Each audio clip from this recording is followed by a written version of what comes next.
things look so much different. It's supposed to be an update, you know. The plane, FIREFOX, the most devastating killing machine ever built. Not one of you think I have a chance in the world of pulling this off. Allow me to introduce the future of digital warfare. The weapon system is one of the most advanced ever conceived. One to control, we've had a lightning strike. That strike has rewired him somehow. He's aware of himself. What the hell is he doing? It just selected a target. What target? This is a national security crisis. He could kill 50,000 people or more with that load. Hey everyone, welcome back to another episode of Sleazoids, the podcast where we go down the rabbit hole of 20th century genre fare, from the most influential canon classics to the trashiest exploitation films we can get our hands on, and invite you to tag along in helping us create a canon of sleaze. Each week is a double feature grindhouse style where we discuss two films loosely related by subject, genre, actor, filmmaker, or franchise, and at the end of each episode, along with our honorary Sleazoids, which you can become by subscribing on Patreon. Do it, or there will be consequences. Nailed it. We decide on all the official ratings and rankings for every film that we cover. Patreon subscribers also get an on-air shout-out and 2 bonus episodes every single month, which we've been doing for over a year. So there's lots of bonus episodes waiting back there for anyone who hasn't made the jump yet. But speaking of which, we do have 3 new patrons since last week, so we should shout them out here. That is Lee Engelstad. Thanks for joining us and getting all the bonus episodes. We also have Leonard the Comedian. Thanks, Leonard. Thanks, Leonard. And Brian Cole. Cool. So thanks to all 3 of you guys for jumping over on the Patreon, and I hope you guys are enjoying all those bonus episodes over there. That's the main plug for the week. The second plug is always iTunes, Spotify, YouTube, Stitcher. Yeah. We're available on all podcast listeners of choice, so if you haven't found us yet, or if you're waiting for us to get on something, let us know, but search for us first, because I think we're out there. Yeah, we should be there. Specifically, if you're listening on iTunes and you've been enjoying the show, give us a good old rating and review over on iTunes. It helps us find new listeners, and we really appreciate that. Bam! Now the plugs are out of the way. Speed round on the plugs this week. Welcome, I'm Josh, and with me as always, Jamie. We are talking sleazy movies again. But 2 weeks ago would I think been the last time you guys, free listeners, would have heard from us. And we were talking, Jamie, what were we talking? We were talking Akira, 1988. You don't know. You didn't have the list open. Like, oh, shit. Akira, 1988. And we were also talking Tetsuo 2, Body Hammer, 1992, directed by Shinya Tsukamoto. 2 post-apocalyptic cyberpunk, late 80s Japanese craziness, and we did that with guest Perry Rulland. If you haven't heard that episode, it was 2 weeks ago. It was for free. It was on all the podcast listeners. Go give it a listen. But last week, patrons would have got their bonus episode, and that would have seen us talking about Italian Polizio Tetsky films from the 70s. They were a lot of fun. Live Like a Cop, Die Like a Man, especially that one, 1976, and Shoot First, Die Later, 1974. 2 very brutal crime films from the 70s that had some really bizarre sense of character work. Especially Live Like a Cop, Die Like a Man, which had a kind of a homoerotic edge to it that we both really enjoyed. Yeah, so funny. If you haven't heard that episode, again, that's patreon.com/Sleazoids podcast. That was last week. But all that being out of the way, this week we brought on a very special guest with us, and I will have him introduce the double feature as always, and that is Mike Kowzun. Is that correct? That is not correct. It is Kowzun, actually. Kowzun. God damn it. Every time it's the next week, though, I'll get it right on the episode where it doesn't matter. Exactly. All right, Kowzun. All right, Mike. Well, welcome. How are you doing? Yeah, they got it wrong at my high school and college graduations. So in different ways. I feel less bad now. In different ways. What's the third way? One was Kowzun, one was, I forget what it was, but it was some weird thing. Like way off. They went way off. All right, Mike. I think they didn't know how to pronounce the vowels, so they just kind of went with a few slurred into a few different vowel sounds for each of them. Really started guessing. Took a shot in the dark. Nice. Yeah. All right, Mike. Well, welcome. And Mike, as always, we have the guest choose the 2 films for the week. So what 2 films have you brought with you, and why have you paired them together? I chose 1982's FIREFOX and 2005's Stealth. All right, now how are these two related? I think I know. Yeah. We have an Yeah, idea. they've got big flying things in them.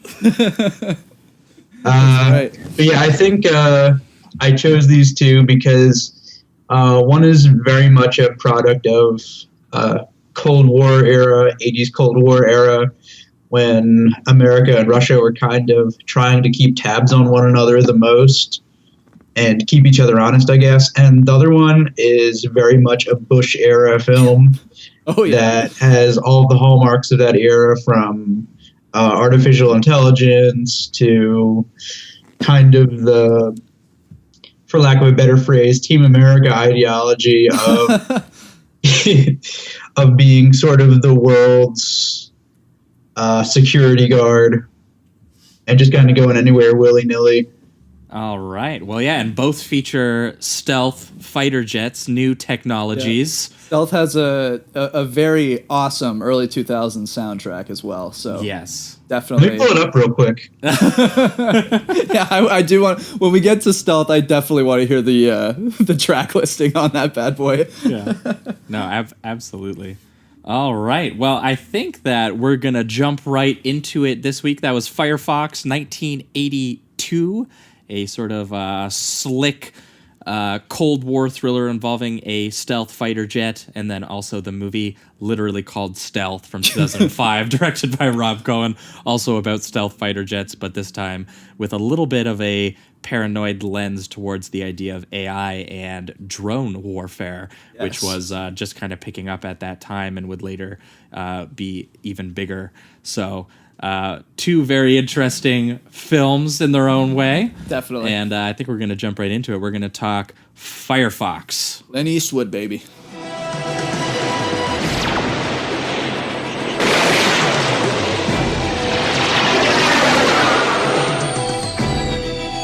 We have done it. We have brought down the American. Well, that's it. We might as well all go home. We don't know. The hell we don't know. They got him, Aubrey. I don't know. That could mean they didn't get him. That could mean they didn't get him. That could mean they didn't get him. Clint Eastwood in one of the most incredible undercover operations in history, FIREFOX. All right, we are talking FIREFOX, the 1982 American action espionage techno thriller eventually at some point. Science fiction. Science fiction a little, yeah. Many produced, directed, and starring one Clint Eastwood. Maybe you've heard of him, Jamie. Maybe maybe you heard of this guy. And it is based upon the 1977 novel of the same name by an author named Craig Thomas. The film stars Clint Eastwood as Mitchell Gant, who is a Vietnam War vet who is called to action by his nation when the Soviets supposedly have developed some sort of revolutionary technology they're calling the FIREFOX, a stealth fighter jet that they are worried will be used as a first strike weapon, and there are rumors that it is undetectable by radar. So the British send Mitchell Gant over there on a covert mission to steal it. And this is the aircraft that Trump was thinking of when they said the fighter jets, the FA-33 is literally invisible. Holy shit, really? Like he actually thought that they had this technology? No, I'm just You're just riffing already. Guess here. God it's amazing damn it. that was actually believable. It was believable. that Donald Trump this loves movie 80s just action boiling cheese. around He definitely does. Let's be honest. I would believe it in a second. Trump's a big fan of the show, unfortunately. All right. Well, yeah, so that's largely the way that this movie goes. It kind of opens, the first half of the movie anyway is a pretty, I would say it's a little slow, but it's honestly a pretty compelling kind of like espionage thriller, although Clint Eastwood, not the most kind of character I would figure as like a covert noir kind of character of any kind. He's not a very good spy is basically what I will say. He looks to that. nervous and very anxious literally the entire time. Like he'll say one line of dialogue when they're like, papers please, And then he's already sweating. He's it's like not the best spy, but no, he does the job. They don't even actually pick him up because he's a spy. They pick him up because he's a pilot. They were just like, we need you to fly the plane because like no one else can, I guess, fly this plane out of Russia. And so it's like the Armageddon deal with the miners and the asteroid and shit. Exactly what it's like. I also love that they're like, it's much easier to train miners to be astronauts than it is to train astronauts how to like use a drill for some reason. I love that the only training too that they give him before throwing him into the KGB is basically watching a video of some guy smuggling heroin into an airport, and they're like, "Can you be that cool?" And that was it. It's like cut to Russia. He's like, yeah, totally. I guess. Is that my training? Okay. One thing I'll say right off the bat because this movie gets pretty silly pretty fast, but one thing that I liked about this movie that I'll say right off the bat, the cinematography is pretty damn good looking, shot by regular Eastwood collaborator and Don Siegel collaborator Bruce Surtees. This guy shot Dirty Harry. This guy shot The Beguiled. Oh damn! Escape from Alcatraz. So he's worked a lot with Clint Eastwood and he worked with Don Siegel. And especially because when we talked about Dirty Harry on the show, we really liked kind of like the inky blacks and shadows when Dirty Harry would roam at night.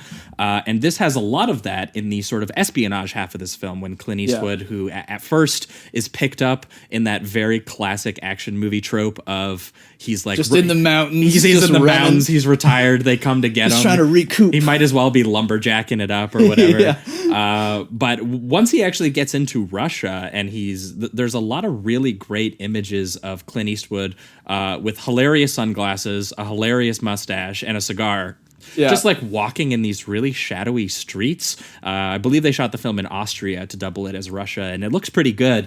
But the way that the cinematographer also was able to fit in all these like images of mirrors and reflections, like when Clint Eastwood is like sweating, looking in the rearview mirror of a car as he's being tailed, and the paranoia sort of conspiracy thriller aspect of this, I actually thought was quite strong. It really, once he gets to Russia, it really does feel very like tight and tense. You know, it feels like he has no room to breathe, and you feel very claustrophobic. It's every way he looks, there's another agent that's looking for his papers, and he doesn't have any room at all. There's a lot of papers, please. Papers? Yeah, give me your and he's papers, not, once again, not very good at responding. And have you ever played that game, the video game Papers, Please? No, I've heard about it, though. I like that game a lot. And so I've heard good things. I got a lot of pleasure out of watching a movie that basically amounted to like, just a bunch of people going around being like, papers, give me your papers. But Mike, why don't you tell us maybe about your experience with this movie? I first saw this movie, I don't know, when I was, I guess maybe 13, 14, coincidentally when the other movie came out, I was on kind of an aviation kick, which kind of translated to my current interest in geopolitics and things like that. But I was I loved action movies. I loved cool kind of aircraft and things in action movies.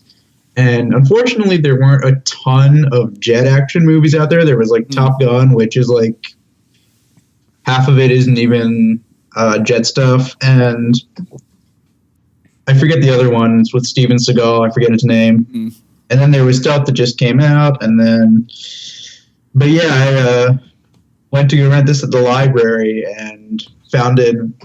I guess it was my formal introduction to Eastwood as an auteur. Latently, I guess.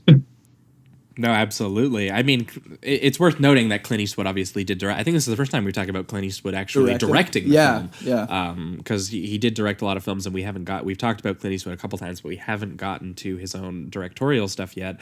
And I won't say that this is the strongest directing I've seen from him, but it's still the guy understands intrinsically how to make a scene work. Oh, absolutely. So even just watching him go through what amounts to a pretty basic screenplay where they've written in scenes that you've probably seen before in other espionage thrillers, and then eventually you've seen in other action movies. I mean, I was quite shocked when the second half of this movie gets just a lot of him flying around, and it's very the visual language standard of dogfighting, which we we've personally I associate with Star Wars, even though I know that it comes from which like is funny World War II because of what movies and happens stuff. later on in this film. Yeah, well, even watching him enter the sci-fi cockpit and everything, like it just looks exactly like when all the rebels get up into the X-wings and everything. Like it, like beat for beat, the visual vocabulary is like the same. Yeah, this also has a very late 20th century kind of science fiction preoccupation. Like it's technology that you control with your thoughts and things. Oh right, think in Russian is what he says. Well, I was just about to bring that up. Yeah, because when the finale was happening and he's going at like high speeds and looking at the display back and forth, all I could think of was Star Wars, and I made this funny little like joke to myself of, wouldn't it be funny if he had like a thought in his head that was like, use the Force, but in a different way, and then literally that happens and he says think in Russian. I laughed so damn hard, it was unbelievable. Not in a bad way, like I wasn't laughing at the movie, it was just to have that thought and then to call it and see it, it was, oh man, it was glorious.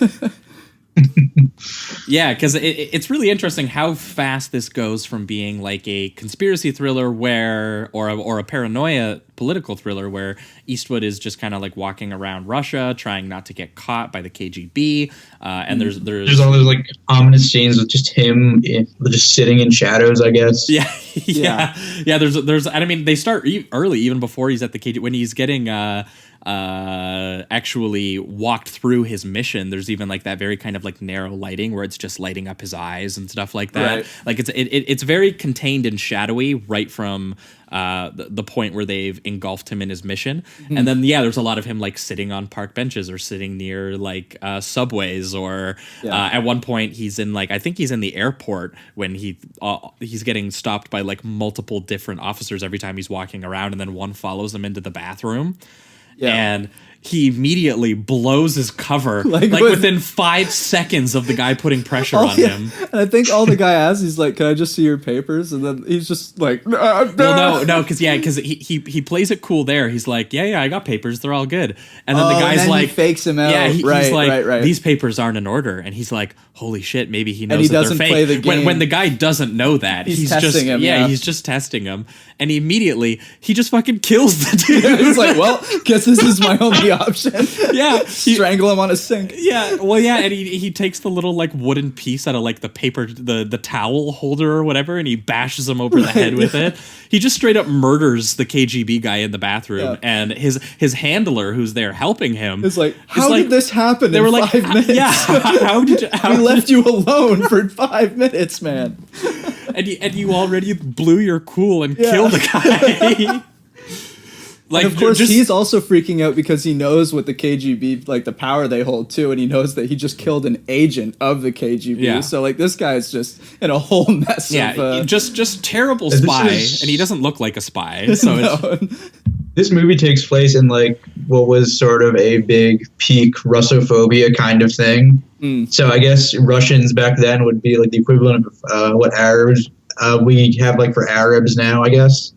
Right, like it was very much like a cartoon version of what people were, and I mean we see that a little bit in Stealth too. A lot of action, that's where these movies pretty much go. That's where they live. They live on people have presumed notions of what places are and what they feel like, and they have entertaining stories written inside of those ideas for people. Right, and it's really funny. Like I'm surprised that when they went to Russia in this movie, like the establishing shot wasn't just a guy with a yak or something. Well, and I mean, Eastwood had to get his line in there too, where he's like, "What are you, a Jew or whatever?" to the one guy who's driving him around. And the guy's like, "No," and then that's the end of the conversation. But the scientist who's working on the actual stealth fighter jet is Jewish, and it gets kind of really. The filmmaking takes a really big turn around the time that we actually get introduced to the fighter jet, especially because the camera actually like films it like so lovingly. Oh yeah, and like the shots of it are so. I was gonna say this film really takes a lot of its love and passion into the technicality of everything. They love conversations about like the jets themselves and the specs and things like that. It's a very technically well, and then you get like a close up of like the nose of the of the jet as it like kind of like pans and dollies around it a little bit, and you're like, it's almost like a show reel for like a car. Yeah, absolutely. And they're like, look at this fucking they just show jet off that technology throughout. Absolutely.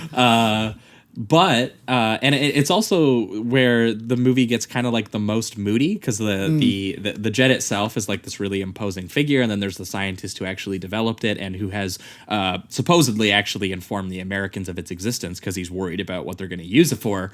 And Eastwood goes in and like somehow impersonates as like a captain or a colonel.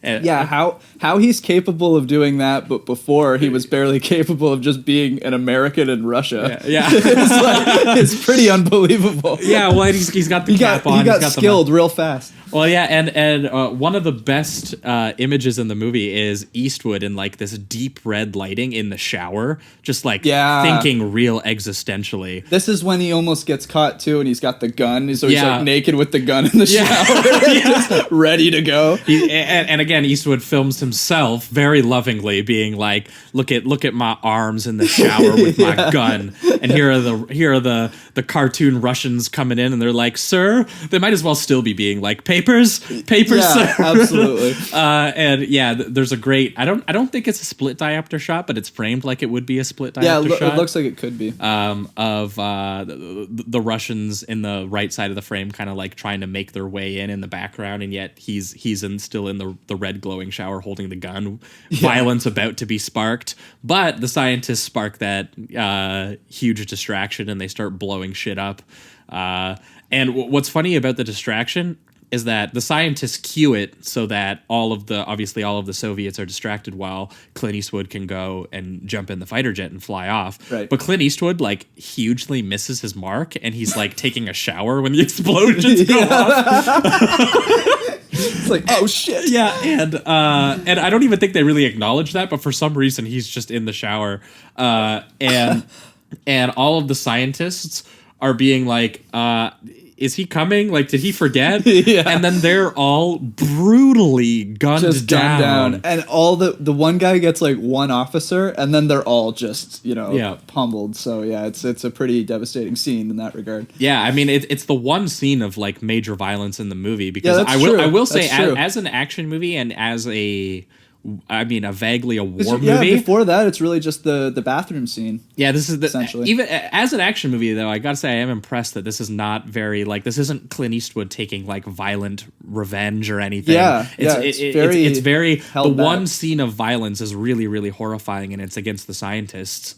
And then for the most part, Clint Eastwood actually only fires one weapon once, and it's the jet at the very, very end to save himself. Yeah, and that's it. So I noted that because actually Matt Lynch on Letterboxd, he wrote that he thought that this movie was interesting because the flashbacks of Eastwood are him being a prisoner of war in Vietnam and him being saved. Yeah, let's just send that guy in to do the mission. Yeah, he has PTSD, and the funniest line about that is that they acknowledge that he has PTSD, and they said... Yeah, because at first I thought they were just like, they didn't know, like he was keeping it to himself, but then... They were like, he's got PTSD, but see, it only happens when he's at home, not when he's in combat. Yeah. And I'm like, that's how that works for sure. That'll work, yeah. I'm sure that's I'm sure he's never triggered by the fact that he's in a war situation and is anxiety ridden and everything. So fucking funny. But the thing that is interesting about his Vietnam flashback is that he's saved by the weapons. Yeah. And he watches these guys gun down like an innocent child, saving him. And that's what he seems mostly traumatized by.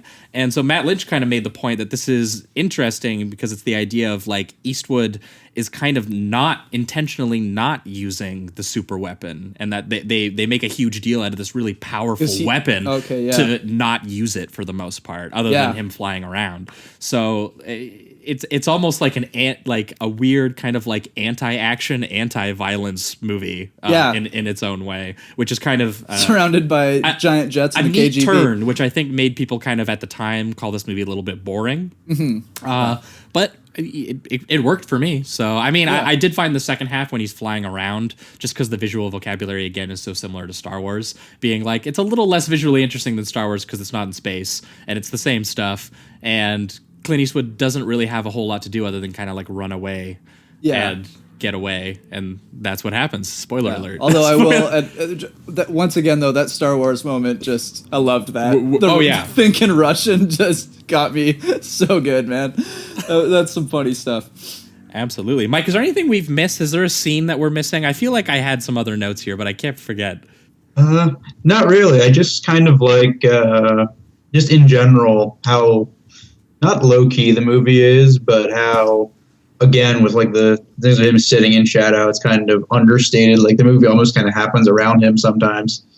No, absolutely. This movie is a very quieter and more restrained than I was expecting, and also because I've seen Stealth before, so when I went into this, I was like, oh man, Clint Eastwood doing like a stealth type thing, and these are very, very different movies, despite the subject matter being relatively similar, or at least. And it has like little sprinkles of what we're used to from these action movies that we're usually doing. Like right when he's about to blow up the guy, I think he says something like, as soon as I land, you better have a cold one ready for me. That kind of stuff. Like, I do wish the movie had a little bit more of that. I think I would have got a little bit more fun out of it in that regard. Yeah, well, it's actually a really serious movie. Yeah, I guess it's very is the main serious. thing. Yeah. And I think the screenplay just takes itself very seriously, and I think Eastwood gets a little bit of humor out of it. Yeah. And also, though, he minds it for, like, he's trying to make a serious adult movie. And I think that's the main thing, is he was kind of like, I get to do the Star Wars dogfight sequence, but I get to do it for, like, adults. Do you think that like he was directly referencing Star Wars there? With like the mind, he's looking at a display, he's going after something he needs to destroy. Yeah, it just seems so Empire on the Strikes nose. Back came out 2 years before, so right, I have a hard time believing that like he didn't see that those movies were hugely popular and that people really liked the flying sequences. Maybe it was subconscious. it feels too close to not be relevant, but also it's worth noting that Star Wars is also mining the visual vocabulary from World War II dogfight movies and stuff like that, which Eastwood would also be familiar with. So it's very possible they're also just stealing from the same shit. Yeah, yeah, exactly. But I think we might angle towards the reductive rating round on this one, which for you, Mike, is kind of like closing statements, but also our ratings for the film. Where if there's any scene or any main summary you've got left, you can mention it here. For me, I will say FIREFOX was a pretty decent to high 3 for me. I had a good time with it. I felt like I was a little bit kind of I was mostly let down, I guess, a little bit by the second half. Okay. Because weirdly enough, I looked at most people's reviews, and I think most people actually really enjoyed it once he gets in the plane. Yeah, and for me, I really liked the stuff about his PTSD and how bad he was at the espionage. Because it's absolutely in the script that he sucks at espionage, but also it works for Eastwood casting himself, because Eastwood is just such a guy who could not absolutely play a spy. Yeah, he's not like a... He has a very commanding presence. So yeah. like the idea, like I'm so used to seeing him play like, the lone cowboy or Dirty Harry or something, right, where he walks into a scene and everybody looks at him. Yeah. So the idea of him actually trying to trick someone else is a completely different thing. Yeah, like it absolutely doesn't work, and the movie actually kind of uses that to interesting effect. And also, I mean, I've already mentioned it at the top of the episode, but the cinematography by Bruce Surtees does a lot of the heavy lifting for this movie. Yeah, it's beautiful. There's a lot. I think that's kind of what makes the movie almost the slower scenes. Oh yeah, absolutely. Like his scope Panavision lensing on this is like a really huge part of what makes you feel anxious watching Clint Eastwood. I mean, shots of him doing that kind of like classic noir thing with the trench coat and the cigar. I mean, the cigar's not supposed to be there, but for some reason, I guess he feels that's suave or covert somehow. But even just simple shots of Clint Eastwood like getting into the back of a car.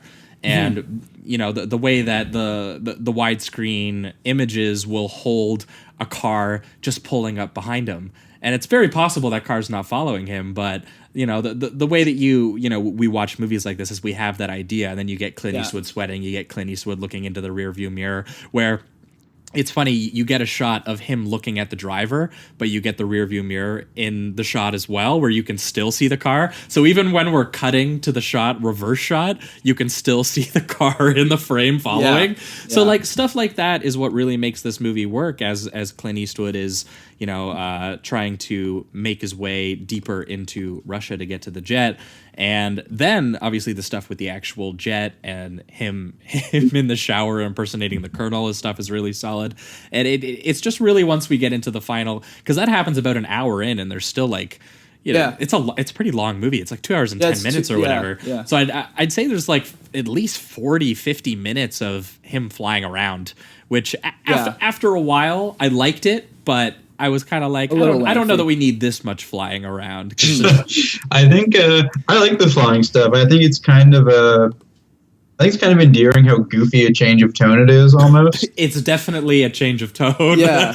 But it's cool. Yeah, because that's when it gets more sci-fi action. Yeah, because it's very you almost grounded expect it to shoot like lasers the way the plane is designed and stuff. So. Yeah, absolutely. Yeah, well, and it should be mentioned too that the actual flying around, like the kind of like matte rear projection filmmaking that they do on that, actually looks pretty damn good too for the time. Does. Yeah, absolutely. So yeah, either way, high 3 for me. For you? Yeah, I'd say that it's about the same. For me, I actually didn't mind the switch to the plane, just because they have that first hour and a half as like that very, very, subtle kind of espionage movie where it's claustrophobic, it's nerve-wracking, that kind of thing, very anti-action. And then just to throw the 30 minutes and be like, here's that action you were probably expecting. I didn't mind that. I was kind of like, okay, I'm ready for some jet planes. And it's also, it's cutting between the action and like all the Soviets like sitting in their control rooms being like, they start like basically going at each other's throats eventually. Yeah, so I mean, I enjoyed it. I think that for me, honestly, the dialogue got a little boring, just in the sense that it was very technical, and that's just not. I'm not that into the specs of everything, and they go very hard into the detail. From what I understand, that's just not for me. What I understand, the novel was actually written by a guy who did really extensive research on. Okay, so he knows what he's talking about. So it's very possible that they just took that from the novel. Yeah, which makes total sense, and I would totally get somebody thinking that that's what they love about the movie. For me, it's just not. It's a personal thing. But that being said, I think Clint Eastwood trying to be a spy was just beyond entertaining, really funny. And it's definitely on purpose. All those moments where he's so bad at it. It's not quite Arnold undercover in Raw Deal. No, well, because Clint seems more intentional on his. Yeah. I'm being bad at this, whereas Arnold thinks he's doing well and is not. That's a good distinction. But yeah, so I'm gonna give it a high 3, and I think I'm gonna rewatch this one, see if I can get something out of it, some more out of it. Cool. All right, for you, Mike. I'd say it's I'm around where you guys are, but it does have kind of the nostalgia thing going on for me also. So that's a bit of a thing. This movie kind of introduced me to, before I knew what auteurism was, kind of like Clint Eastwood's filmography, because I'm like around your age. I'm like 20. I'm 26 years old. I wasn't alive for Clint's big sort of streak where he was a big superstar. So when you're too young to have witnessed that with big stars, you kind of experience the things with bits and pieces of it. Mm-hmm. And I think that's kind of went on with me and Clint Eastwood, and this movie, even though it didn't turn me into like a hardcore Clint Eastwood auteurist like Neil or whoever else. Yeah, no, absolutely. I mean, I wouldn't say I'm a huge Clint Eastwood auteurist, but I gotta respect the fact that, I mean, even the Mule that came out last year, I ended up. Do you like him better as an actor? What's that? Sorry. Do you like him better as an actor than a director? Do you know what? He's a pretty solid director too. It just kind of depends. I don't get quite as much out of his. I will say his mid 2000s to like 2013-ish stuff as other people do, like Gran Torino I like and stuff like that. Yeah, I really like Gran Torino, but I don't quite like it as much as like people who are like Eastwood's like one of the best. This is like Abbasi or Stami, those kinds of people. Right. But I will say I did enjoy Sully and I did enjoy The Mule. Yeah, I actually forgot about Sully. Sully was great. I really enjoyed Sully. I haven't seen The Mule. I need to still. The mule is you were telling me about is the really mule. good. Yeah. I hear it's either super racist or super critical. Yeah, you kind of get one or the other. I am not convinced by arguments about that it's super racist, because it's overtly less racist than Gran Torino, which I think also in its own way kind of wrestled with the racism of his character there. Although this one here, he's a little bit he's not quite as menacingly racist. This is more like old man. Outmoded, outdated, and it's a movie very much about how he as a character and a person is outmoded and outdated, so it's kind of interesting. But before we get too far into talking about all Clint Eastwood movies, that should wrap it up. Mike, so was that like a 3.5 from you about? I'll be generous and say 3.5, I guess. There we go. All right, so that will wrap it up for Firefox, and we're going to be right back. And you know what we're going to be talking about. Oh, I'm so excited. We're going to be talking stealth. Yes, we are. All right, let's do it. He's going rogue. I'm taking fire. Must engage. Situation is critical. If you make me, I will blast you right out the sky. He got me! I'm hit!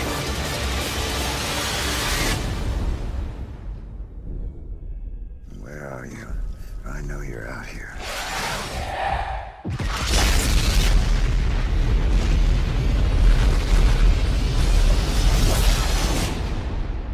All right, we are back, and we are talking Stealth, the 2005 masterpiece, American military science fiction action film directed by one Rob Cohen of notorious Fast and Furious. Oh yeah, fame, Triple X, Dragonheart. Yeah. Now let's The see Mummy him take 3, on terrorism. Tomb of the Dragon Emperor.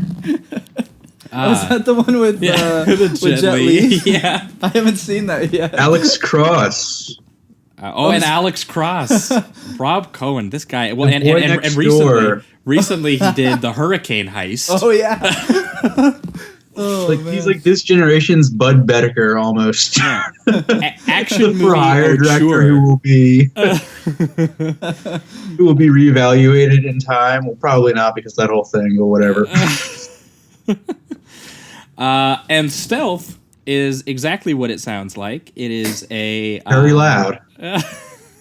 It is a military paranoia thriller / action film about stealth fighter jets, including a recently developed AI drone-esque jet. His name Eddie? Who's named Eddie for what was it for again? Extreme Deep Invader. That's his name. Eddie. What's his face? Jamie Foxx says something about that, like in the movie, I think. Oh, I can't remember what Jamie Foxx. Well, what's beautiful about Jamie Foxx's character is he's basically there to just do the corny black jokes. guy thing.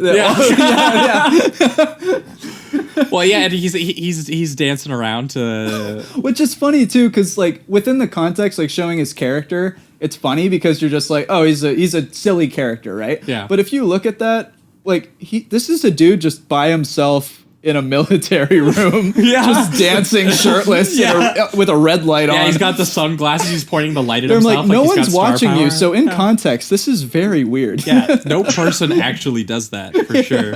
We get it. You're trying to express that you're a funny character, but it's coming off a little weird. And we got to say right up front, this is exactly what you would expect a war on terror paranoia thriller to be from 2005, directed by the Fast I and think Furious it's dude. very paranoid. To look like. I think it's more like we got this.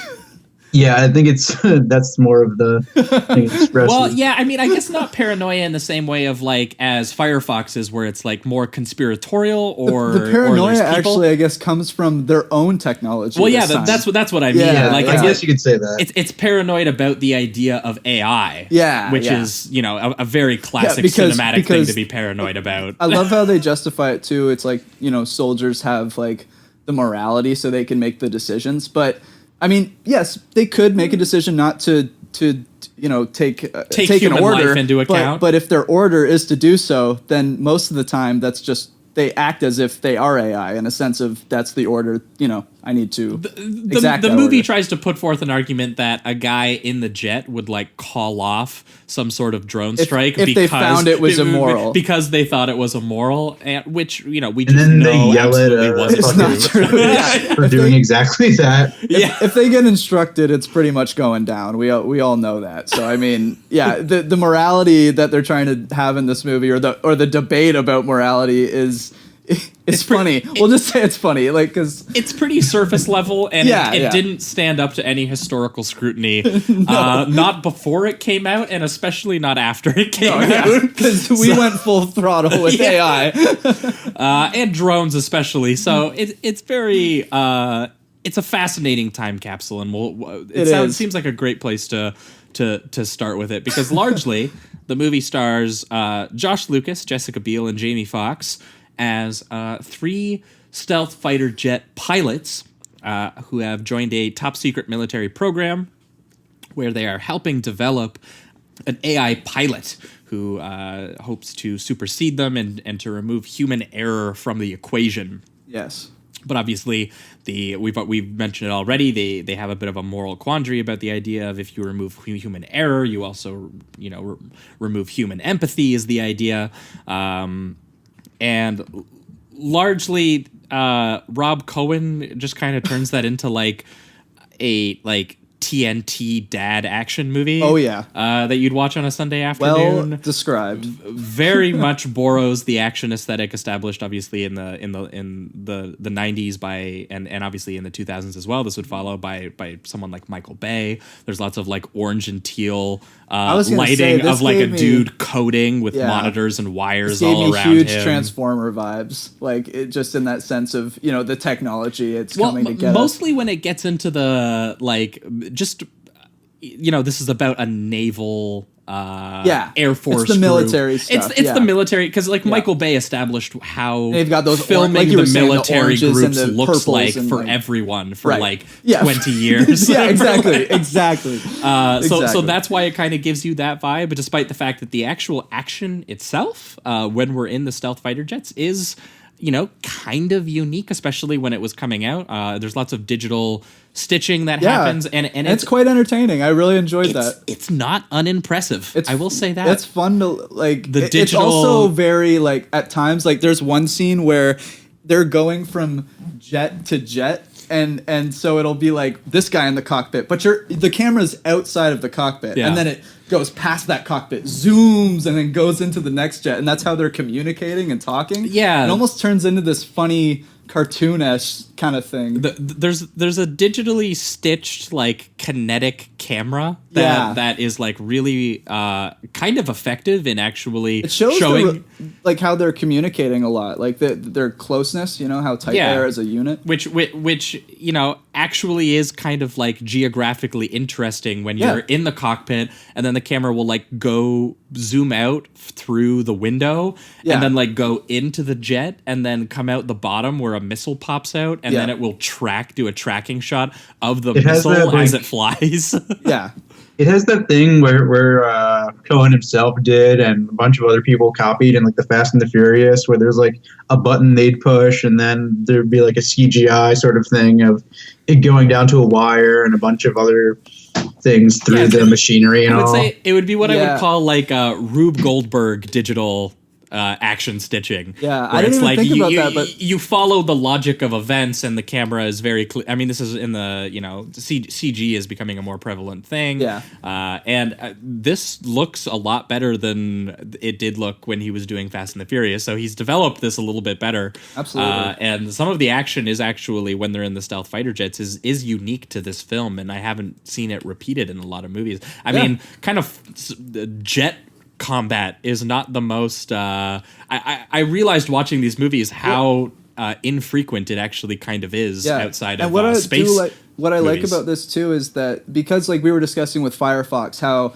it was pretty apparent that he either watched like the old documentaries of World War II or he watched Star Wars, and they were very similar to the style of how they were filming it. With this, because of all the cross stitching and stuff, he can pretty much do whatever he wants. So it allows him to do absolutely batshit crazy things, like have his camera run through the mountains and then go into another cockpit and things like that. It honestly feels like a precursor to what like video game action would kind of look like. A little bit, yeah. Or at least sort of in like a more like pop broad way. And what's funny about that is a lot of the reviews mentioned like that it felt like a video game. So yeah, well, I mean, definitely like has that vibe. And what's fascinating is that is what the action feels like when you're with the pilots. Yeah. And then literally Josh Lucas as the pilot is like, I don't want war to become a video game. That's why I don't just like the send in AI. AIs. I'm like, yeah.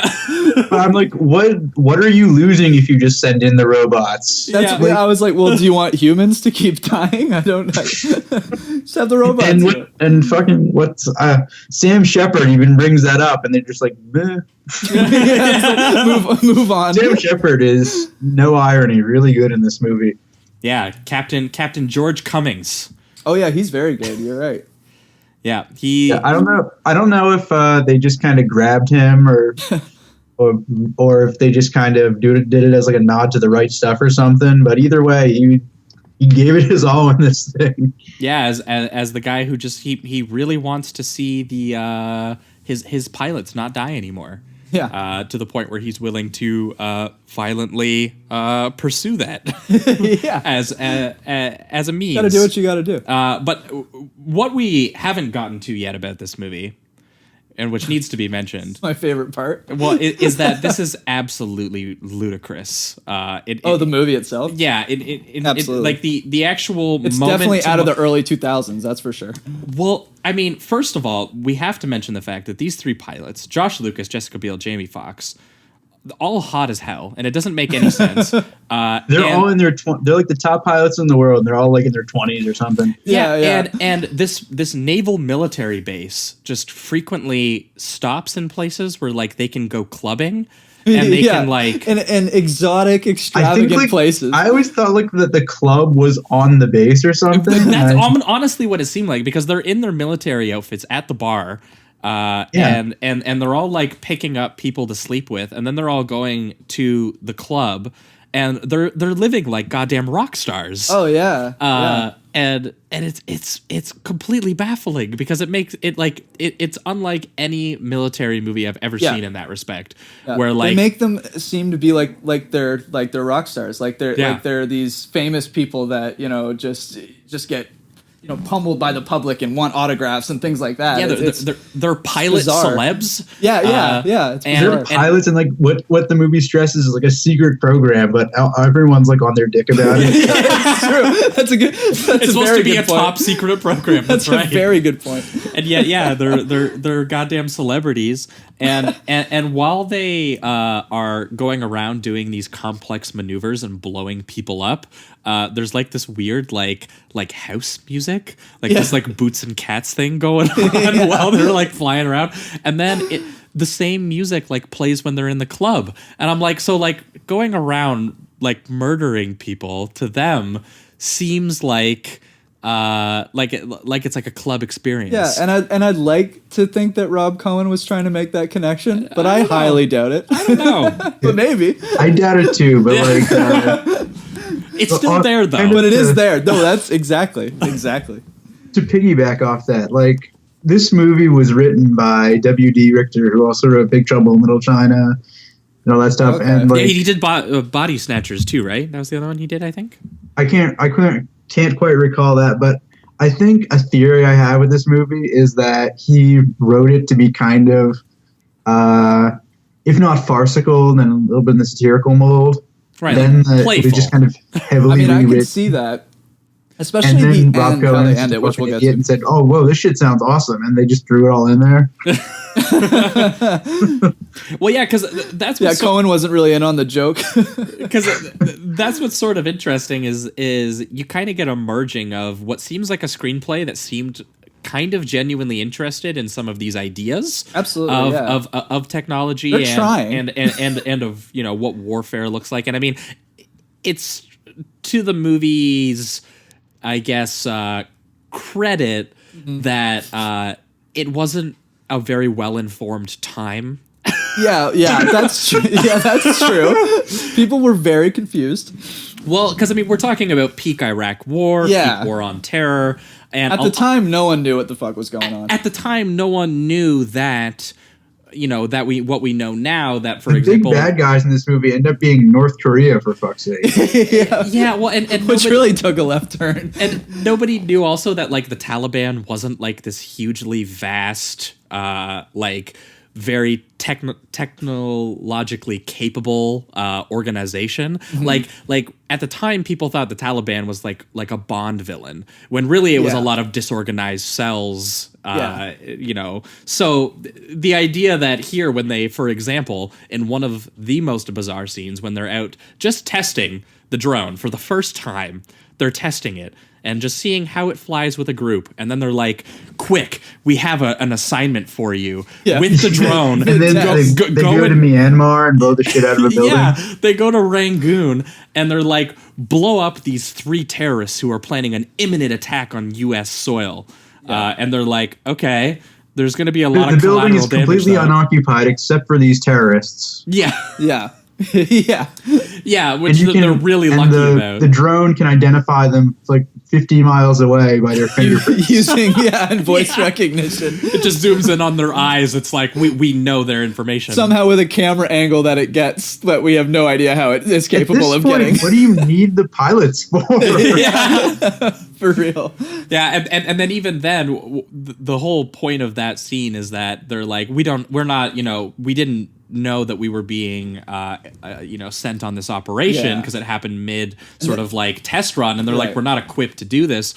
And the robot comes up with the idea, Eddie comes up with the idea, well, hey, why don't, like, if you just go really, really fast downwards, you can speed up the velocity of the missile and you'll be all good. Then the missile will Which go I'm pretty through. sure is kind of bullshit. Yeah, it sounds like bullshit. And also, the idea that they would... But hey, he's AI. Yeah. He knows what he's talking about. Yeah. But another thing is, something I was thinking of bringing up when I was going to talk about this movie is like, a lot of Westerners don't really have like a scale of kind of the cities in a lot of Asian cities.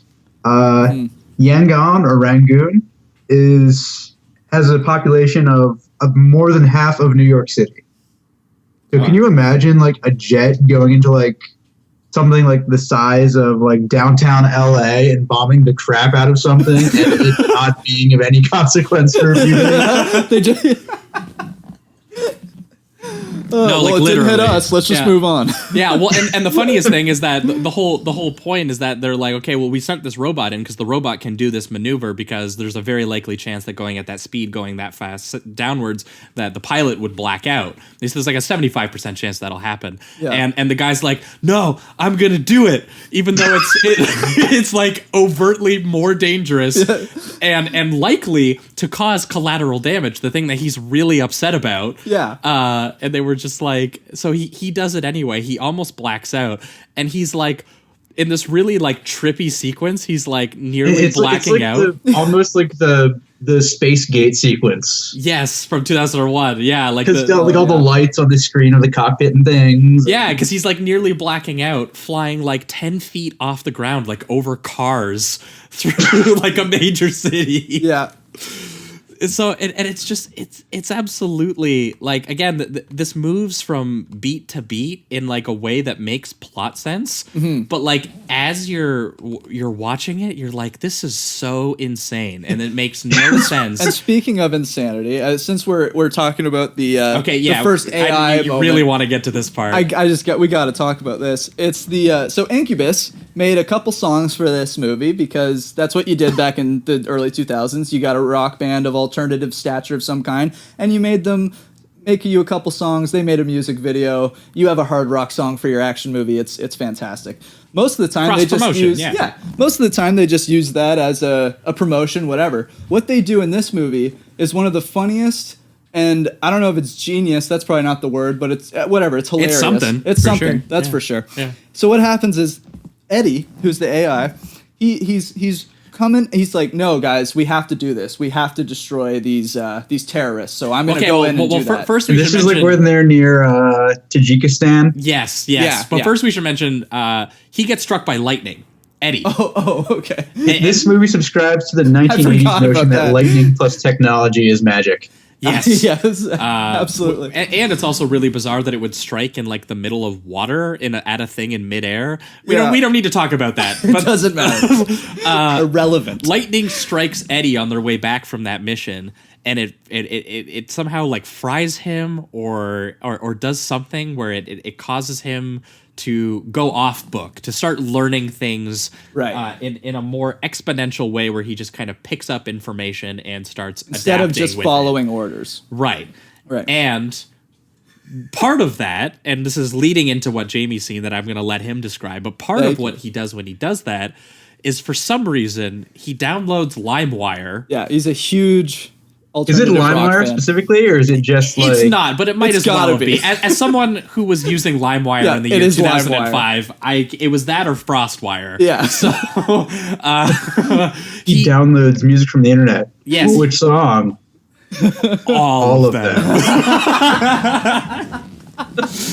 He downloads literally every single song, and That's obviously such a good Josh line. Lucas's crack about it is, well, he's gonna have a problem with the record company's son, which is Yeah. such a dated line. It's unfucking believable. Yeah, it's so funny. It's great. God, like that was a South Park episode in 2005. Yes, the record labels exactly. and illegal download. So anyway, because he's downloaded all of this music and he has an affinity for the song that was written for the movie. Yeah. So like that's the big. This guy's Eddie is a big Incubus fan. This guys. is where it gets really meta because they wrote the song for the movie as cross promotion for the movie, but he downloads the song and just really likes the song. Yeah. So anyway, this leads into Jamie's, which I'll let him finish Yeah, up. this is my favorite But part of the movie by exactly. far. So what happens is the AI is coming up to the terrorists, the camp, and they're all seeing this giant jet come, and they're all going, "Oh, this is probably going to be bad." Little do they know that there's... and he's been ordered not to strike because they're blowing up some sort of nuclear cells that they believe will cause radiation to near upwards. Pakistan, Yeah. which is a nuclear state.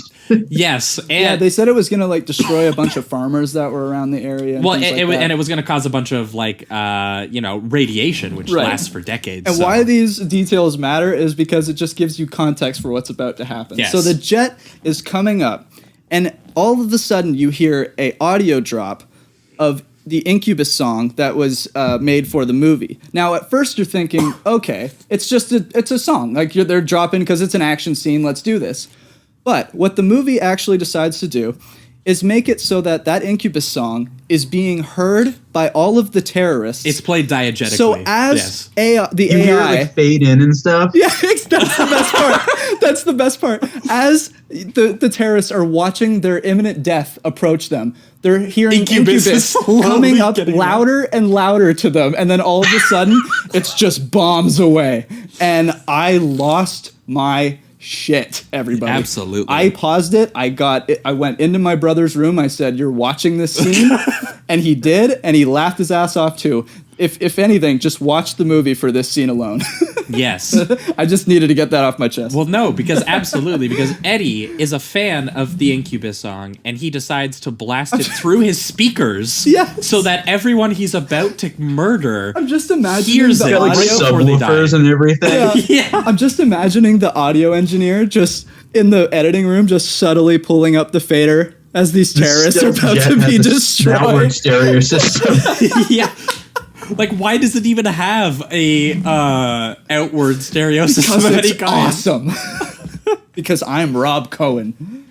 Oh my god! Well, and even funnier is that they use it again later when Eddie's going off book, and it's actually used in the geography of the film, where you just get this shot of the naval base, or maybe it's the fuel reloader that's in the air, and it's just this shot.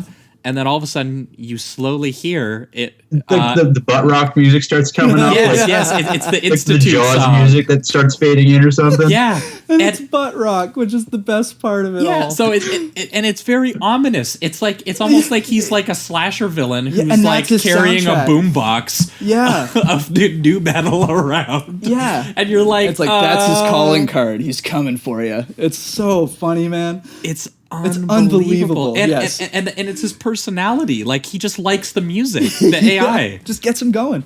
Oh my Gets him god! in Well, the mood. and Josh Lucas clearly likes the movie too, because he says at least it's good music. And earlier in his room, he's listening to The Fray, and I'm like, God damn it! Like, come on! Like, all right. This movie came out before that song made it big. I think actually. Oh shit! Really? So it was actually Okay, on you know the what? precipice Yeah. of How to Save a Life. I think the song's called. yeah. Well, good for them then. They were really on the ball. Yeah. For its time. So yeah, this is a movie that features a lot of like really kind of misguided moral dilemmas. A lot of tech mumbo jumbo about like trilateral vectors. And not the technical like in Firefox. This No. shit is just pure like, you know. Like Josh Lucas mispronounces chaff. The word chaff, a one-syllable word. Oh my god. And then in the middle of the I movie, love they this just movie. take a vacation at Thailand. Yeah. And yeah. and Jamie Foxx does like tries to do like an Asian voice. Yeah, as a way to flirt with the Asian women. You're like, dude, I'm pretty sure that's insulting. And we should mention that this also stars Jessica Biel, who every time I see her, all I can think of is that BoJack joke that I'm one of the Jessicas. Oh yeah. They mentioned this movie in BoJack Horseman. Like they do, Oh, just really? like stealth. like the when Jessica Biel first comes up in the 2007 episode, I think. Oh yeah, it's exactly Oh, what yeah. it is. Yeah, because this movie would have been new. She's like, I'm one of the Jessicas. Yeah. Because who were the other ones at the time? It would have been Simpson. like Alba, Simpson. Yeah, a Yeah. couple other ones. So, and yeah, she mostly just kind of gets to hang out with the boys, and then she gets to dance around in the bikini in Thailand. She gets to mockingly do the line, "I gotta go pee pee." That was the other lady, I think. Oh, well, no, but yeah, she mocks her though and does it again. Yeah. So we get to hear that line twice, which Yeah, is great because it was really good the first time. Yeah, it was really funny the first time we heard it. And then Jessica Biel is mostly used as a damsel as she falls into North Korea. I will say I'm glad that they made her do badass shit still. Oh, Like, yeah. They didn't make her a total damsel. I'm like, thank God she's at least Something shooting that- and stuff. Something that I want to say is, even though the circumstances for it are fucking stupid as hell, when she ejects the plane that's exploding, I think that is actually a very, very strong set piece. Oh yeah, Yeah, where I she's agree. like The stuck in physics her behind it chair make no and, like, sense. I don't know why this plane that is going 500 billion miles an hour just decides to hover around her before it explodes. But like, Yeah, well, and then also all the But fuck it, debris it looks is like great. falling around her as she's like flying out of it. It looks awesome. I will say that. Well, yeah, It looks honestly, really most of the good. flying There's sequences look pretty good. there's some pretty good cutting there. There's Yeah, the action's fun in this movie. Biel, I think, sells it pretty well too. Yeah, definitely. I also like there's stupid flirtatious lines that they have. I think she's flirting with George Lucas. Yeah, and she says something like, "Oh, watch my C cup," like because she's getting in the way. Or Because she has something like a that. thing of It's just some of the bras hanging on a line or something. Right? Yeah. Yeah, like it's like just some of the like dumbest not only are they romantic rock dialogue. stars, they also have like dorm culture. Yeah, exactly. They It's like they're dorm bros. It's fucking hilarious. But they'd have to be like in their 30s to be this skilled at Yeah, what they're doing. It's so It's bizarre. so funny because like It really is like a bunch of college kids are really good at jet planes. Yeah, well, it's just got that a little bit of that like dorm bro attitude, a little bit about it, where like they're living in dorms, but they're top secret pilots, also living like rock stars and going partying and going on vacations to Thailand, Yes. where they're hooking up It's like, with all of the it's like what the locals. appeal of Harry Potter is. It's like they're school kids, but also they're magical wizard people. Yeah, right. well, and They're just like you. and the funniest thing about them going to Thailand is that they treat it like a vacation where they're all sleeping with the locals.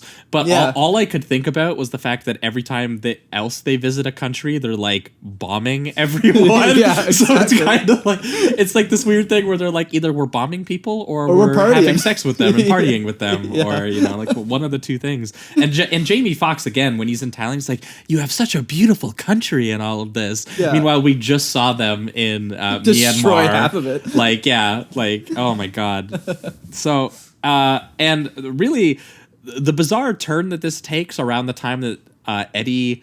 Yeah, because Eddie learns morality by the Well, end because of it. Eddie becomes a villain, and then they're trying to take Eddie down, and he kills Jamie Foxx, and in a which of course Rob Cohen. Jamie films. Foxx got his Oscar mid-shoot, and he's like, "Okay, change of plans, guys." Yeah, Yeah. yep.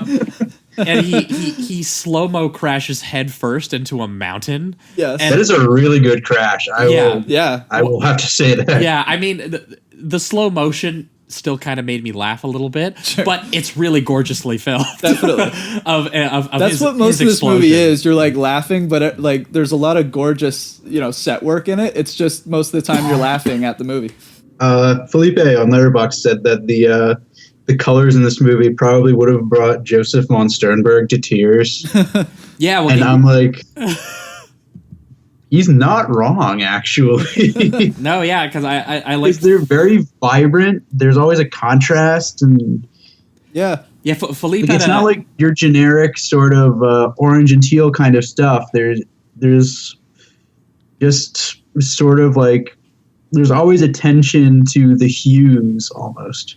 Yeah, well, because especially in the flying sequence, because what's funny is that it goes into that orange and teal stuff mostly in the military bases with people like talking to each other. Yeah, but in the actual flying sequences, most of the sequences are in daylight, and it looks pretty amazing. Yeah, and Philippe had a part that he mentioned where he said that it does look super artificial, but so artificial to the point where it almost bends back into like this weird kind of almost like beautiful aspect to it. Absolutely, especially with what the movie's doing itself with just this over the top AI and action and all that. It works with the film, I find. Yeah, well, and it's awesome when Eddie starts like becoming friends. Like they end up becoming friends with the AI after he kills one of their best friends. Fox and I think one scene that he might have been referring to is, do you remember the scene with the big CGI water splash when he puts a torpedo underwater and explodes it? Yeah, the one where they first actually become friends, sort of. Yeah, to save him from the fire or whatever, Yeah. And let me track off for a second here. This is a top secret, state of the art, tough as nails aircraft that is made out of the most state of the art technology. And it gets nicked by like a piece of metal, and it just gets set on fire. Yeah, there's no safe zone or safeguard at all in this crazy high tech jet plane just for a little fire. And he's like, "Oh no, I'm going down. Oh no, I'm going down. I'm feeling." Yeah. Who was it who did the voice for Eddie again? Wentworth Miller. Miller, yes. Who was the Chris Redfield in the Resident Evil movies. Yes. Holy shit, I didn't know that. Yes. Prison Break guy. Absolutely. Yeah, well, and it's just funny because it is very taken from like that HAL type thing. Yeah. Where he, they're talking to the robot, but it's funny when Josh Lucas is kind of like starting to work with him, because he's like, if your mission is to survive, you need to cancel all of your targets right now, and I will like help you out. And he's like, well, okay. Yeah, he's like, okay, I guess so. And I guess he learned negotiating, and for some reason that taught him morality. Yeah, because I like at a certain point, I feel bad that I did the war crimes while blasting Incubus. Yeah, I shouldn't have blasted the Incubus. It should have been a more subtle song. Let me just recap. They have blown up something in Myanmar. They unleashed nuclear fallout in Tajikistan. The fallout headed toward a nuclear state. Yep. They invaded North Korean airspace with someone behind their lines. For all the North Koreans know, that's the start of an invasion. Yeah. So they blow up three Russian fighter jets in their own airspace, and apparently, like, everyone's just kind of cool with this. Yeah. So somehow they haven't started like 4 wars. Yeah, absolutely. It's like we invaded the airspace of the continent that has as many if not more nukes than us. It's just absolutely. And they were like, we're sorry, we made a robot and it learned from Adolf Hitler or whatever. Our bad. I just like when they're in North Korea, like blowing shit up and stuff. You know, like at the end of the movie when like they're smiling at each other and whatever. Yeah.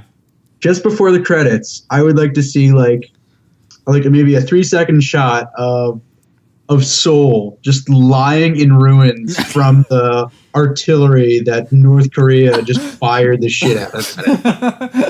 Because like somehow getting across the border meant that like North Korea wasn't after them anymore. Yeah, they're like, oh, they're out. Whatever. That's the how we are. DMZ doesn't exist. There's just like a border between like the U.S. and Mexico or something. Yeah, they also land briefly in Alaska, where they stage the most excessive explosion I've ever seen, where they blow up like the oh god, it's amazing. Yeah, where they blow up the like sort of like secret airport or airfield that they have there. Oh yeah. Because he's almost killed by like the doctor that Sam Shepard has hired to kill Josh Lucas so that they can like reset the AI so no one finds out that it's almost started like for wars or whatever. Yeah, it gets all like conspiratorial and shit. And it plays Burn Baby Burn again while it fucking explodes all of the Alaskans and Josh Lucas is yelling, "Welcome to Alaska." Or whatever. He blows up like a tower or something. Yeah. When they're in North Korea, he actually blows up like some stuff from like a tree line or something, and the explosion is freaking huge. Yeah, he blows up the entire tree line of all the North Korean soldiers, and then there's only like one left, and he grenade launches him onto the barbed wire. Yeah, exactly. So like this just gets absolutely absurd, and I gotta say I kind of loved it. Yeah, I really enjoyed it. I had a really great time with it. The one downfall for me was that when they finally get out of North Korea, he saved Jessica Biel. He gets Jessica Biel out of North Korea, and they've somehow, again, not started like 4 or 5 different wars with all the different countries that they have attacked. There probably would have been like 5 nuclear wars by the time this yeah, exactly. It cuts to a naval funeral. And no joke, genuinely, for about 3 seconds, I thought, are they holding a naval funeral for Eddie? Because I wouldn't have put it past the movie. Because like it's just far enough away from the memorial picture that I was like, they got like the jet or with if they like were doing naval like a hat double on funeral. It. Yeah, because Eddie sacrifices himself to take out the last North Korean helicopter. Yeah, and he even says goodbye. He's like, goodbye. Yeah. So I was like, they're gonna hold a funeral for our Lord, like our hero, yeah, you know. But no, it's for Jamie Foxx, of course, who is their friend. Yeah. And I was like, oh yeah, Jamie Foxx. Because there's so much time that happens in between. Jamie Foxx funeral. dies like 35 or 40 minutes into the movie. Yeah, it's like over 2 like, hours. Oh, yeah, that was sad, kind of. So yeah. But yeah, that's kind of where it all ends up going. They become friends with him, and he helps save the day by somehow not starting more wars. By I also love that it has to end on kind of like what we were talking about, that bro dormitory kind of speak when it comes to the romanticism again. She says something like, "Just tell me that you love me, you pussy." Yeah, right. And that's how it ends. You're like, and this just like right to the credits with another Incubus song. Exactly, yeah. Exactly. Fucking brilliant. Oh my god, this is such an amazing time capsule of the mid 2000s action movie really aesthetic.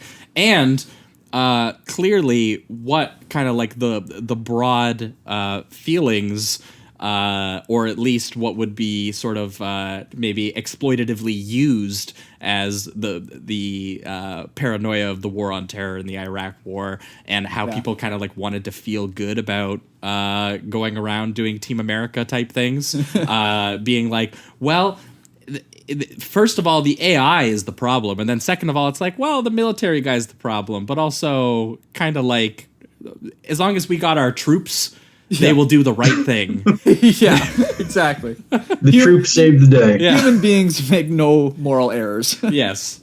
So yeah, I think we'll angle towards the reductive rating round on this one for me. But this sounds good.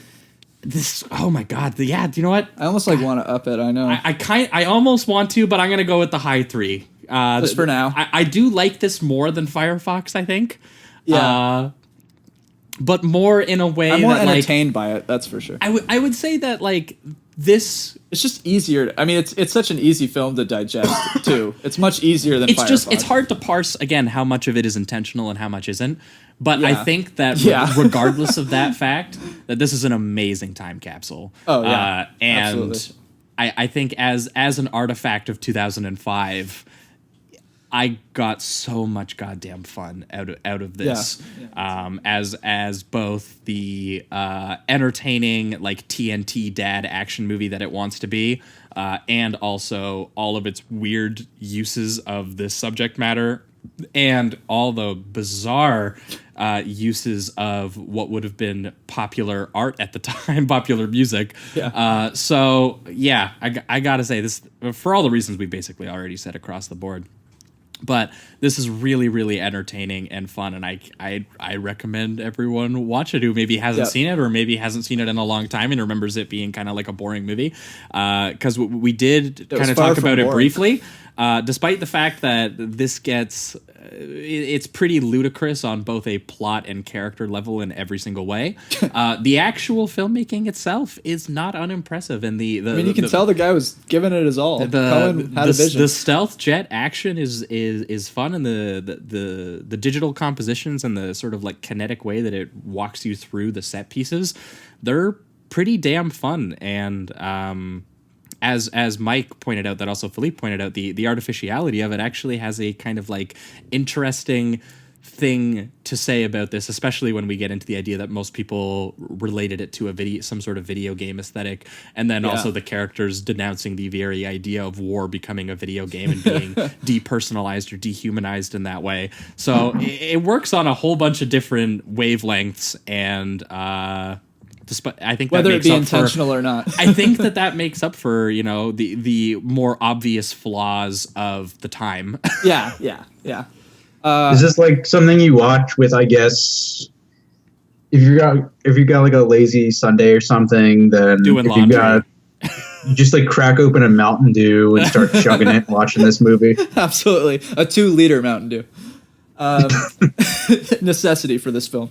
I'm also gonna give it the high 3. Honestly, on a rewatch, I could possibly consider this a 4, just because of how fun it is. Like, the time capsule element of this. We'll have to watch it together. I feel like we would hype each other up watching it. It might be, like, more fun. It's definitely that kind of movie. Absolutely, that being said, I mean, I loved the way that they did all, like, that cross stitching, and, like, especially one sequence that really comes out at me is the one where it's going from, like, cockpit directly behind them to the next cockpit to the next cockpit. Just something about that, and the way that showing how they communicate was very smooth and stylish, and I enjoyed like that those quite a camera bit. moves and zooms, and You can tell that, like, Cohen had this thing where whether or not the politics were correct, which they're not, but it's he definitely just wanted to. Obama definitely didn't watch this movie. That's all I'm going to say about that. Yeah, that's for sure.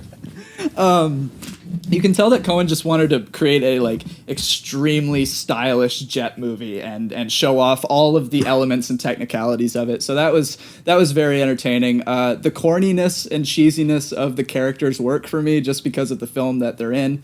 And once again, that incubus sequence was one of the best things I've ever seen, and I laughed so hard. I couldn't believe it was what I was watching. So that alone will get you a 3, I think. So yeah, I'm gonna give it a high 3, Mike. possibly a 4. Grade 5. Yes, I love that. I don't know if I can really rate this. I've probably seen this movie more than any other movie I've watched in my life, just out of sheer recreation. Like my cousin, who is a school teacher and I would say a decent connoisseur of cinema, more so than most people who aren't in a cinema-related field. He has seen the movie Van Helsing probably more times than any other of any movie in his life. This is my like what Van Helsing is for him, I guess. Okay. That's awesome. I haven't watched Van Helsing in forever. I wonder if that actually does have a. It fucking sucks. But is it like this kind of, where someone might get some awesome shit out of it? I don't know. I haven't seen it in a while. I just remember it really boring. Well, I'm we got sure a there's 5 some on people stealth. out there I love who think that stealth they have stealth as that memory in their brain. Yeah. And I'm hoping a couple people might go back and check it out, because I was quite surprised. I remember catching this on I was thinking there'd be more on irony satellite to me liking back it, when people rented movies off of satellite. Oh, that's yeah. when I remember watching this movie. Oh God, yeah, I forgot that was a thing. Yeah, the same way, that was also how I watched Phone Booth before. Oh, yeah, with Colin Farrell. Yeah. Phone Booth is so much fun. Yeah, and that was before I was like, like watching R-rated movies. Yeah. So like yeah. hearing Colin Farrell, and who's the guy who plays the phone? It's Kiefer Sutherland on the phone in the phone booth, and he's like, "You fucked her, didn't you?" or whatever. And my little like 9-year-old brain's like, "What the fuck is that? What the fuck is You can do that?" So like that's where this movie kind of was for me until this rewatch, and I was quite surprised that I was impressed and pleased with. I thought there'd be a lot more so. irony in me liking this. Yeah. There is some. I'll have to admit that, but like I genuinely enjoyed this film. It also just flat out makes these choices that have to be conscious. Yeah, absolutely. So at a certain level, the movie is in some development. In some phase of its development, is in on some of these jokes. Yeah. Which you gotta respect. But yeah, I think that will wrap up this week's episode. That was FireFox 1982 and Stealth 2005. And there's one more thing I actually mentioned with you, Josh. It's that go for it. I feel like this movie was like almost part of the last wave of original IP movies that had like this huge marketing budget and cross promotion and whatever. Yeah, it doesn't happen now. Yeah, well, can we think of others from the time that might have had like The Island, which also bombed, had it. Oh yeah, I remember The Island. Came out that same summer. That was Michael Bay, right? Yep. Yeah, and I can't think of anything else. I wasn't really watching movies in theaters around that time too much. I would have been 11. I definitely wasn't watching movies that were angled towards adults, which they were still making blockbusters angled towards adults at that time. Yeah. Yeah. What a time. Yep. But yeah, it is interesting because you were saying that Stealth had like did it have like a McDonald's toy, or it had not a McDonald's toy? It was like a phone commercial or something. Like, oh, okay. It was like one of those flip phones, and like the buttons on the phone flipped up into like theater seats or something, and the thing in the movie was on the phone screen or something. Okay. The movie is like so down the memory hole that there's no way I could possibly find this, but there was like phone commercials with this, like Sony's PSP, I think, had something with it too.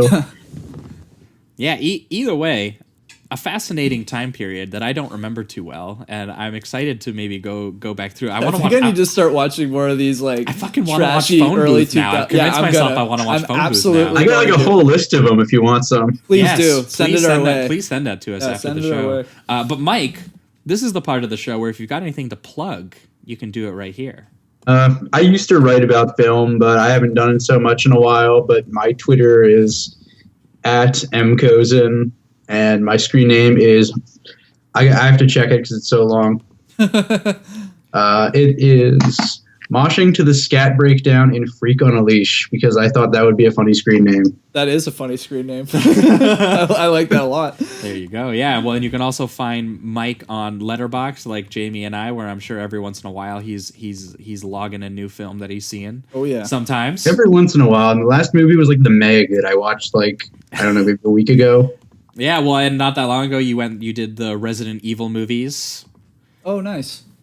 We just did the first one on the show. Yeah, we just did the first one not too long ago. But I feel like maybe as a bonus, I can like maybe write up this movie for anyone who's curious to have my non-jumbled thoughts on it. Yeah, write a good old paragraph, and we'll put it in the show notes or something. Yeah, for sure. All right, my letterbox is also Mkos, and I'm not sure how quickly or regularly I put stuff up nowadays, but I'll try and get something in. Sounds good.